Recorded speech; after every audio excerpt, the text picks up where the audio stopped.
तो चलिए आज हम बनाएंगे पानी पूरी, जिसे हम गोलगप्पे भी कहते हैं। कुछ लोग गोलगप्पे कहते हैं, कुछ लोग पानी पूरी कहते हैं। तो आज हम आटे के गोलगप्पे बना रहे हैं। आप लोग चाहें तो सूजी के गोलगप्पे भी बना सकते हैं, बट मैं आपको आटे की मेजरमेंट दे रही हूँ। ठीक है। तो इसमें आपको मैदा और सूजी यूज़ करनी है। मैं वैसे तो सारी चीज़ें डिस्क्रिप्शन में डाल दूंगी। आपको जैसे जैसे जो मेजरमेंट होगा वो सारी चीज़ें डिस्क्रिप्शन में डाल दी जाएंगी। बट वैसे भी मैं आपको इसमें भी बता देती हूँ। 1 कप अगर आप मैदा ले रहे हैं तो उसमें हाफ कप सूजी ऐड कर लीजिएगा। ठीक है। उसमें थोड़ा सा पिंच ऑफ नमक या टेस्ट के अनुसार आपको जितना भी नमक ऐड करना है आप उसके अकॉर्डिंग ऐड कर लीजिए। और फिर उसे उसमें थोड़ा सा बेकिंग सोडा, बिल्कुल चुटकी भर, ज़्यादा नहीं, बिल्कुल थोड़ा सा डालना है, क्योंकि चुटकी भरी सोडा, बेकिंग सोडा यूज़ करना है, बेकिंग पाउडर यूज़ नहीं करना। ठीक है, ये ध्यान रहे। क्योंकि बेकिंग पाउडर से, अगर आप बेकिंग पाउडर यूज़ करेंगे तो बेकिंग पाउडर से फुलावट नहीं आ पाती है, तो आपको सोडा यूज़ करना पड़ेगा। फिर आप इसको अच्छे से इसमें पानी डाल के, थोड़ा थोड़ा पानी ऐड करके आप इसका एक स्मूथ सा डो लगा लेंगे। बहुत पतला भी नहीं, बहुत ज़्यादा टाइट भी नहीं। इसको थोड़ा सा नॉर्मल डो को रखेंगे और थोड़ा थोड़ा इस पर पानी लगाते रहेंगे। क्योंकि पानी इसलिए लगाते रहिए क्योंकि जैसे सूजी है, सूजी ना पानी सोख कर लेती है। पानी सोख करने की वजह से वो थोड़ी सी हार्ड होती जाती है। तो उसे अच्छे से पानी से थोड़ा सा, बल्कि आप थोड़ा सा गीला गीला भी, ज़्यादा नहीं, थोड़ा सा। फिर जब आप उसको अच्छे से आटे को गूंद लें, तो आपको आटे को गूंदने के बाद उसको ना अच्छे से नीड करना है। ठीक है, ताकि उसमें ऐसे एक क्रैक से आ रहे होते हैं, वो क्रैक्स ना आए। ठीक है। उसके बाद अच्छे से पानी, थोड़ा सा और पानी ऐड करेंगे हम उसमें और अच्छे से डो लगाएंगे। मैं इसे यहाँ पे अच्छे से नीड कर रही हूँ ताकि ये सारा आटा एब्जॉर्ब हो जाए और सूजी भी थोड़ा थोड़ा पानी पी ले। ठीक है। अच्छे से नीट कर रही हूँ, आप भी ध्यान से देख लीजिएगा। आप लोगों को भी ऐसे ही नीट करना है, क्योंकि अगर आप ऐसे नीट नहीं करेंगे तो आपके आटे में ना एक वो लचक सी नहीं आएगी। जो एक लचक आती है ना, वो लचक नहीं आएगी। तो आप ध्यान रखें, अच्छे से उसे नीट करके ऐसे रख दें।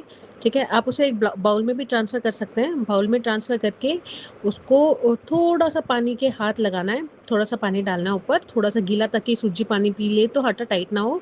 फिर उसे एक गीले कपड़े से ढककर रख दें। ठीक है।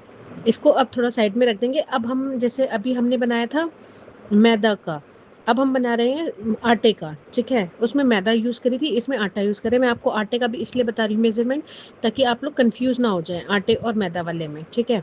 वैसे जो मार्केट में मिलते हैं वो मोस्टली मैदा वाले मिलते हैं। आप चाहें तो मैदा यूज़ नहीं करना चाहते तो इसलिए आप आटा भी यूज़ कर सकते हैं। तो इसलिए मैं उसकी रेसिपी भी,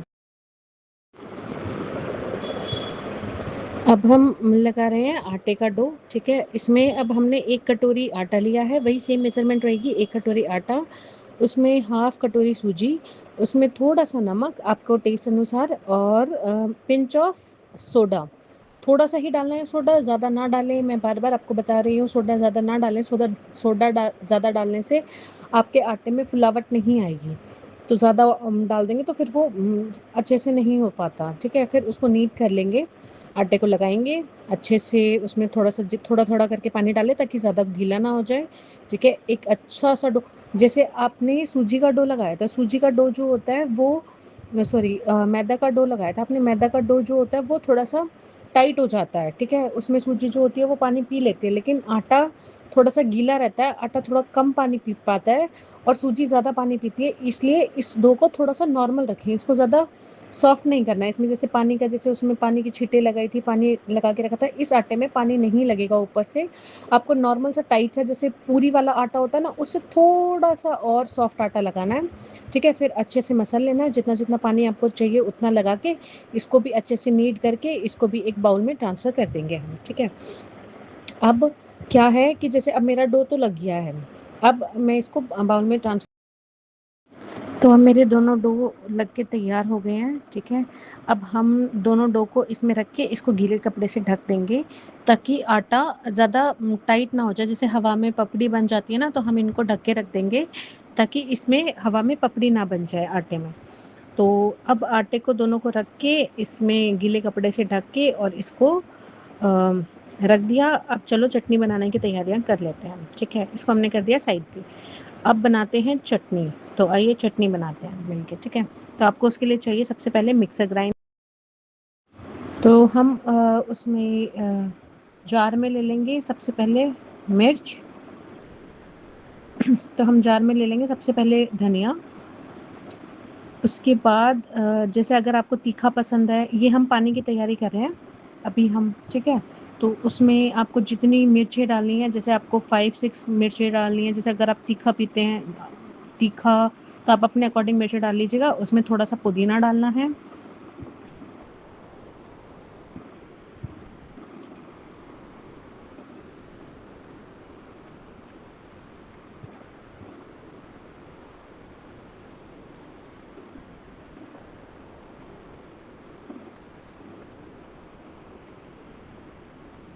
मैं मिर्चों की डंठल तोड़ रही हूँ, मैं पहले प्रिपेयर करना भूल गई थी, इसलिए अब तोड़नी पड़ रही है मुझे। तो मैं हमारे यहाँ पे सब तीखा पानी पीते हैं, तो हमने डाली है 6, 7, 8 मिर्चें डाली है ताकि तीखा तीखा पानी बने, ठीक है। और अब हम इनमें डालेंगे सॉल्ट। नमक आप अपने अकॉर्डिंग डाल सकते हैं, आप चाहें तो काला नमक भी ऐड कर सकते हैं या सिर्फ सिंपल वाइट नमक भी ऐड कर सकते हैं, या दोनों भी ऐड कर सकते हैं, आपकी अपनी मर्जी है, ठीक है। जैसे हमें तो चटपटा चटपटा चाहिए होता है, तो एक काले नमक का टेस्ट अलग ही आता है। फिर हमने इसमें थोड़ा सा हींग डाला है। हींग के अलावा भुना हुआ जीरा डाला है। भुना हुआ जीरे के साथ में ठीक है। अब इसको कर लेंगे ग्राइंड, और ये हमारे पास ग्राइंड होके ऐसा दिख रहा है। इसमें हमने लास्ट में नींबू का पानी ऐड करा है, नींबू का रस ऐड किया है हमने। 4 नींबू का रस ऐड किया था ताकि थोड़ा खट्टा खट्टा खट्टा खट्टा तीखा तीखा हो, इसलिए। अब हम एक पतीला ले लेंगे। उस पतीले में हम एक छलनी रखेंगे, क्योंकि अब हमें छानना है। अगर जैसे कुछ लोगों को छानना पसंद नहीं होता, कुछ लोगों को दानेदार अच्छा लगता है, तो वो ना छाने। हमें थोड़ा सा प्लेन वाटर ज़्यादा पसंद है, इसलिए हम लोग छान लेते हैं और इसको छान के बिल्कुल प्लेन कर लेते हैं चटनी को। जैसे हमने जो चटनी ग्राइंड करी थी ना, उसको हम इसमें डाल के बिल्कुल अच्छे से इसको छान लेंगे, ठीक है। अब छानने के बाद इसको बिल्कुल, जब तक आपका ये बिल्कुल सूखा सूखा ना बन जाए ना, आपको तब तक के लिए इसको छान लेना है, और इसको फेंकना नहीं है। मैं बताऊंगी इसका क्या करना है एंड में, लेकिन अभी आपको फेंकना नहीं है इस चीज़ को, ठीक है। ये ध्यान में रखें, क्योंकि ये आपके आगे काम ही आएगी। ये आपके आगे काम ही आएगी, क्योंकि जैसे अब हम वो बनाते हैं ना, जैसे आलू वाली जो चीज़ बनाते हैं, मैं आपको बता दूंगी कि कहाँ पे यूज़ होएगी। वैसे तो वीडियो में भी आगे बताऊंगी, बट वैसे भी आपको एक ब्रीफ दे देती हूँ कि जैसे उसको आगे आलू वाला बताते हैं उसमें यूज़ करेंगे, या फिर हम पानी पूरी के टाइम पे भी यूज़ कर सकते हैं। इसमें अच्छे से पानी डालें, और पानी डाल के अच्छे से इसको छान लें, ताकि सारी चीज़ें जो हमारे पास जो तीखापन है वो सारा इसमें से स्टेन हो जाए अच्छे से। लगातार ये प्रोसेस करते रहेंगे जब तक हमारे पास पूरी चीज़ें छन के ना आ जाए।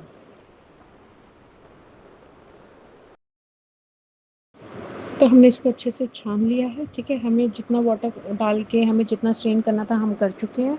आप भी जितना स्ट्रेन करना चाहें उतना स्ट्रेन कर लें। अगर आपको ऐसा लगता है कि आपको नहीं चाहिए तो आप मत करें स्ट्रेन। तो मैंने उसके अकॉर्डिंग उसमें 1 लीटर वाटर ऐड कर लिया है, उसमें आइस क्यूब ऐड कर लिया है, क्योंकि हमें ठंडा ठंडा वाटर पसंद है, इसलिए हमने ठंडा ठंडा पानी चाहिए हमें, इसलिए हमने आइस क्यूब्स ऐड कर लिया। आप चाहे तो नॉर्मल भी रख सकते हैं, आइस क्यूब्स ना भी ऐड करें, आप चटनी को ना भी स्ट्रेन करें, क्योंकि उससे ये होता है कि चटनी से स्ट्रेन करके पानी बिल्कुल स्मूथ स्मूथ सा हो जाता है। फिर उसमें आप थोड़ी सी बूंदी ऐड कर दें, क्योंकि वो बिल्कुल बाहर जैसा टेस्ट देती है। आप उसमें थोड़ी सी चीज़ें चाहे तो ऊपर से स्प्रिंकल कर सकते हैं, मैंने नहीं करी है। आप चाहें तो ऊपर से थोड़ा सा नमक, अगर लाल मिर्च करना चाहें तो लाल मिर्च, थोड़ा सा जीरा पाउडर या चाट मसाला ऊपर से ऐड करना चाहें तो कर सकते हैं, ठीक है। अब हमने एक प्लेट में ले लिया है चने, आलू, 4 आलू ले लिए हैं, चने ले लिए हैं, 2 कटी हुई प्याज ले ली हैं, और वो जो चटनी थी उसको स्ट्रेन करके हमारे पास सूखा सूखा सा वो बचा है, वो ले लिया है, ठीक है। तो आगे मैं आपको बताती हूँ इनका हम क्या करेंगे, ठीक है। अब हम इन आलूओं को कर लेंगे मैश। इससे बनाएंगे हम, जैसे वो नहीं होते बाजार में मिलते हैं, तो हमने तो मैश कर लिया। कुछ लोगों को बाइट में आना चाहिए आलू, तो वो कट कर सकते हैं आलूओं को, ठीक है। उसमें हमने डाला है काले चने, अपने टेस्ट के अकॉर्डिंग, आपको जितने आपको जैसा लगे, आपको ज़्यादा तीखा पसंद है, आपको नॉर्मल तीखा पसंद है, आपको बाजार जैसा पसंद है, तो आप लाल मिर्च और नमक ही डालें। मैंने तो यहाँ पे वो हरी मिर्च भी यूज़ करी थी, हरी मिर्च की जो चटनी हमारे पास पाउडर बचा था वो भी यूज़ किया था, लाल मिर्च भी ऐड करी थी, नमक भी ऐड किया था, ये चने भी ऐड कर दिए। हमारे घर वालों को प्याज पसंद है गोलगप्पों में, तो हम प्याज ऐड करते हैं। आप चाहें तो स्किप भी कर सकते हैं, ऐसा कोई इमरजेंसी, ऐसा कोई ज़रूरी नहीं है कि आपको डालना ही डालना है प्याज, ठीक है। ये बात आप देख सकते हैं। ठीक है, अपने अकॉर्डिंग कर सकते हैं, ऐसा नहीं है, खाना बनाना इज़ एन आर्ट। आप चाहें तो अपने अकॉर्डिंग कुछ भी चेंजेस कर सकते हैं, ऊपर-नीचे कर सकते हैं। ऐसा नहीं है कि किसी ने एक रेसिपी बता दी तो आपको उसको ही फ़ॉलो करना है। हाँ, कुछ ट्रिक्स एंड टिप्स होती हैं जो कि मैं आपको बता रही हूँ साथ-साथ कि ये चीज़ें ना करें, इससे आपकी चीज़ें ख़राब हो जाएँगी, या ये चीज़ें ना करें, इससे आपकी चीज़ें ख़राब हो जाएँगी। तो इन चीज़ों का मेज़रमेंट रखना है, फिर हम इसको अच्छे से मिक्स कर लेंगे, ठीक है? अच्छे से मिक्स करके इसको साइड में रख देंगे, क्योंकि ये हमारा लास्ट में काम आने वाला है, ठीक है? चलो अब हम चलते हैं डो की साइड पे। अब हमारा तैयार हो गया, पानी तैयार हो गया है। अब हमारा आलू का वो तैयार हो गया है, आलू का पेस्ट तैयार हो गया। अब हमें बनानी है, सिर्फ पूरियां तलनी है। पूरियां तलते ही हमारे पास पानी पूरी रेडी हो जाएगी। तो हम सबसे पहले ले रहे हैं मैदा वाला आटा, ठीक है?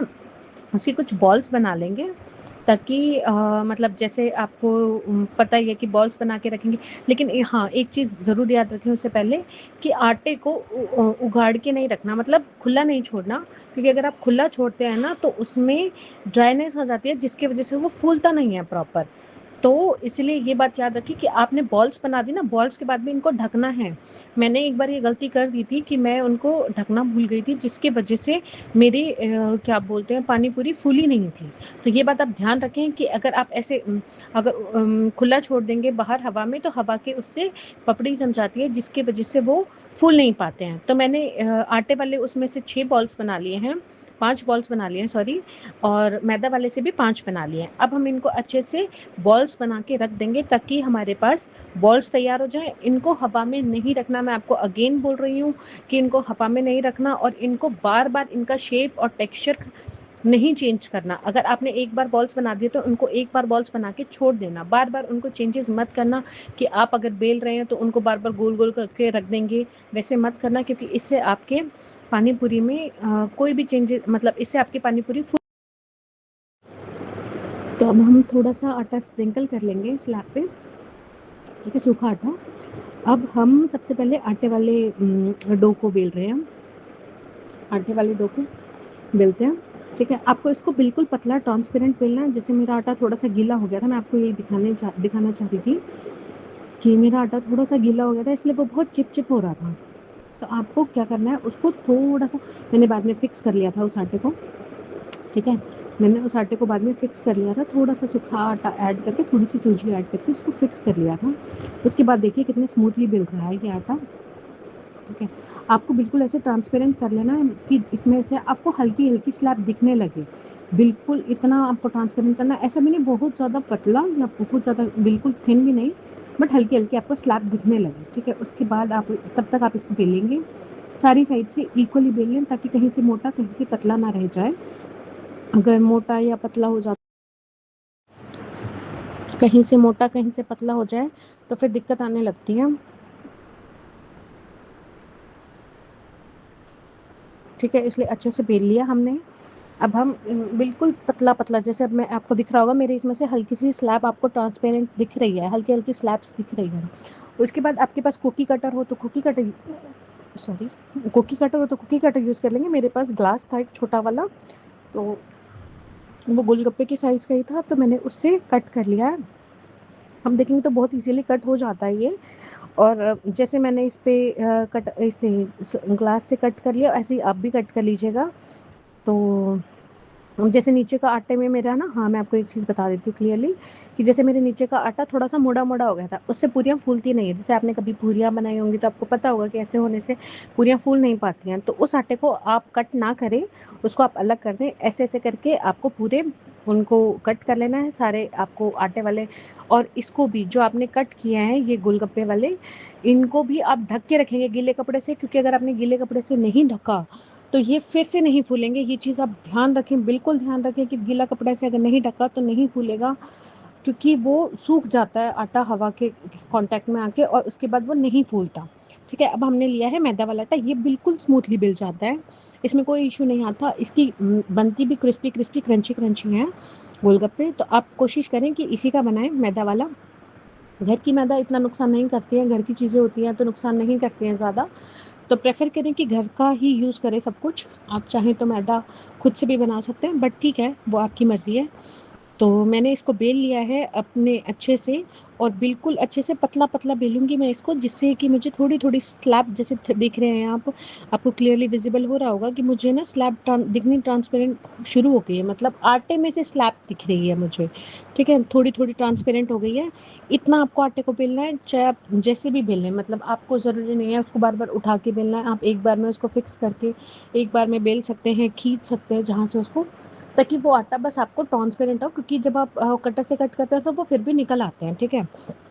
तो अब मैं फिर से कटर यूज़ करूँगी और इनको भी कट करके जैसे कट करके सबको मतलब इक्वली साइज़ के हैं, इक्वली साइज़ के अच्छे लगते हैं, तो मैंने भी इनको यहाँ इसको भी कट कर लिया, मैदा वाले को भी, ठीक है? अब इन सबको मैंने सारे आटे वाले और सारे मैदा वाले एक बार में ही कट करके रख लिए थे, सबके सर्कल बना के एक बार में ही रख लिए थे और उनको गीले कपड़े से ढक के रख दिया था। अब क्योंकि गीले कपड़े से ढकना इसलिए ज़रूरी हो जाता है, क्योंकि वो वही मैं आपको अगेन अगेन बता रही हूँ, बार-बार बता रही हूँ कि अगर आप उसको हवा के कांटेक्ट में रखेंगे तो वो बिल्कुल नहीं फूलेंगे, ये आपकी टिप है। तो अगर आपने हवा के कांटेक्ट में रखा तो वो बिल्कुल नहीं फूलेगा, नहीं तो वो सीधा तेल में जाते ही फूलने लगेंगे। तो इस बात का ध्यान रखें, आपको आटा लगाना है, उसके बाद भी उसको गीले कपड़े से ढकना है, आपको बॉल्स बनानी है, उसके बाद भी गीले कपड़े से रखना है, आपको ये गोलगप्पे का जब आप कटर से कट कर लेंगे तो इनको उठा के भी आपको, पूरियों को उठाकर भी आपको वो गीले कपड़े से ढक के रखना है। ये आपकी सबसे मेन ट्रिक है। एक सोडा आप लिमिटेड यूज़ करें, एक आपको गीला कपड़ा यूज़ करना है, ढक के रखना है इनको। तब हमारे पास सारी चीज़ें रेडी हो गई है, बस हमारा तलना बाकी है। तो अब हम तेल गरम कर लेंगे। तेल बिल्कुल गरम होना चाहिए, उसमें से धुआँ निकलना चाहिए, जैसे इसमें तेज़-तेज़ धुआँ निकल रहा है ना, वैसे। फिर हम पूरी डालेंगे, हमने पहली पूरी डाली तो हमारी पहली पूरी, दूसरी पूरी है, 3 पूरियाँ डाली। अब बिल्कुल गरम तेल होगा तो वो पूरी बिल्कुल नहीं फूलेगी। आपको उसको थोड़ा-सा स्लो करना है। जैसे आप ये पहली पूरी देख रहे हैं मेरी, मैंने बिल्कुल गरम तेल में डाल दी थी, इसलिए नहीं फूली है मेरी, क्योंकि बिल्कुल गरम था। आपको उसको थोड़ा-सा स्लो करना है, उसकी थोड़ा-सा धुआँ निकलने देना है, उसके बाद आपको पूरियों को उसमें डालना है तेल में, ठीक है? जैसे ही डालेंगे, तेल में डालते ही आपकी पूरियाँ फूल जाएँगी। जैसे आप देख रहे हैं मेरी पूरियाँ बिल्कुल फूल गई हैं और सारी लगातार पूरियाँ फूलेंगी। उसके बाद जैसे आपको लगता है कि आपका तेल ज़्यादा ठंडा हो गया है, तो आपको क्या करना है, फिर से तेज़ तेल करना है, उसके बाद तेज़ तेल करके उसके बाद बिल्कुल तेज़ ऑयल कर लेना है, फिर उसमें से धुआँ निकलने लगे, जब बहुत गर्म हो जाए, आप उसे फिर से थोड़ा-सा स्लो करेंगे, थोड़ा-सा मीडियम पे रख लेंगे, ठीक है? मीडियम पे करके फिर आप पूरियाँ डालेंगे। इससे आपकी पूरियाँ गारंटीड फूलेंगी। अगर ना फूले तो आप मुझे कमेंट कर सकते हैं, उसमें लिख सकते हैं कि भई हमारे साथ ऐसा-ऐसा हुआ, हमारी पूरियाँ नहीं फूली है, तो मैं आपको टिप्स एंड ट्रिक्स या आपकी गलतियाँ जो भी होंगी मैं आपको बता दूँगी कमेंट करके, ठीक है? तो देखिए मेरी पूरियाँ कितनी अच्छी-अच्छी फूल-फूल के निकली हैं। सारी पूरियाँ ऐसे ही कर लेंगे तो ये मेरा तैयार हो गया है गोलगप्पे। हमने गोलगप्पे बना लिए थे, आलू का बना लिया था, वो बना लिया था पानी, तो ऐसे हमारे गोलगप्पे रेडी हो गए। तो प्लीज़ चैनल को लाइक से शेयर एंड सब्सक्राइब कर दीजिए, ताकि आपको आगे-आगे ऐसी और रेसिपीज़ मिलती रहें।